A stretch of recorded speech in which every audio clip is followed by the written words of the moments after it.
پخوا په زمانه کې د غرونو خوا کې یو ښایسته شان کلی و. د دې کلي خلک ډېر خوشحاله وو. د کلي موسم ډېر یخ و. هر وخت به کلي کې واوره وریده. دلته به هر کال د واورې یو طوفان راتله چې د هغې د وجې به خلکو ته ډېر تکلیف و او ډېره یخني به جوړېده. په دې کلي کې یو ماشومه اوسېده. د هغوی نوم ګلالی و. ګلالی به هر وخت دا سوچونه کول چې داسې یو لالټین جوړ کم چې هر وخت په طوفان کې کلي والا ته ګرموالی هم ورکوي او رڼا هم. یو ورځ ګلالی لګیا وه د لرګینی لالټین جوړو. د ګلالۍ ورکوټی ورور هم و. هغه به هم د خپلې خور سره په دې کې مدد کولو او دوی مور دوی ته چې کتل نو ډیره به خوشحاله وه. دغسې دا کال هم د طوفان د راتلو وخت و. په دې کلي کې یو مشر حاجي صاحب و. ټول خلک یې راوغوښتل او ورته یې وویل چې د طوفان د راتلو وخت دی، هر سړی ځان له خپل خپل بندوبست وکړي. او په سبا باندې ګلالی خپل ورکوټی ورور د لاسه ونیوه او د غر طرف ته روان شو.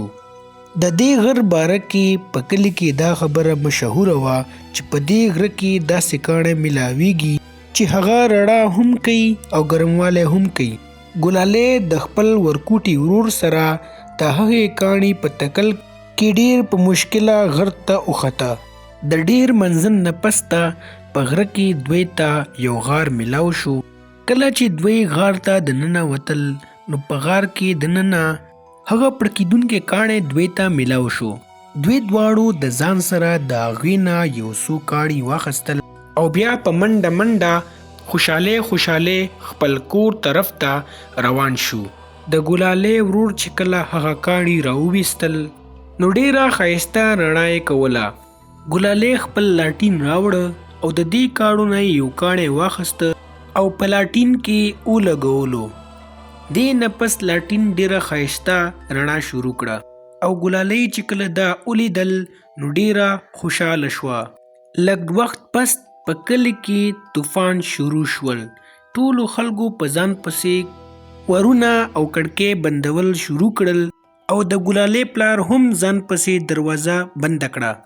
بهر هواګانې دومره تیزې وې چې د ټولو خلکو لالټینونه هم مړه شول. تکه توره تیاره شوه او یخني هم تیزه شوه. د ګلالۍ ورور ګلالۍ ته وویل چې راځه چې د ټول کلي وله مدد وکړو او دوی دواړو دروازه کولاو کا. بهر ډېر تیز طوفان و او دې دواړو ډېر په مشکله باندې د کلي منځ ته ورسېدل او د کلي والا هم حیران شو.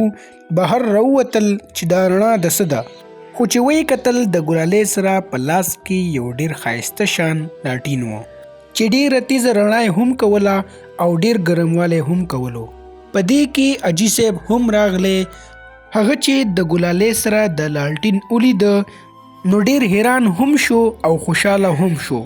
او د هغوی نه پس ټول کلي والا خپل لاټینونه راوړل او د ګلالۍ د لاټین نه ځان له خپل لاټینونه ولګول چې د هغوی د وجې په کلي کې رڼا هم شوه او یخني هم لږه کمه شوه او ټول کلي والا ډېر خوشحاله شو.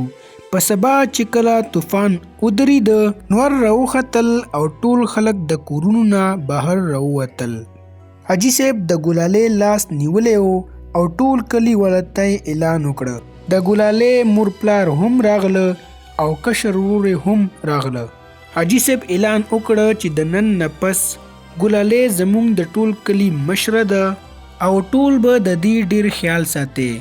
د ګلالۍ مور پلار خپل لور باندې فخر کو. د خوشحالۍ نه سترګو کې اوښکې راغلې.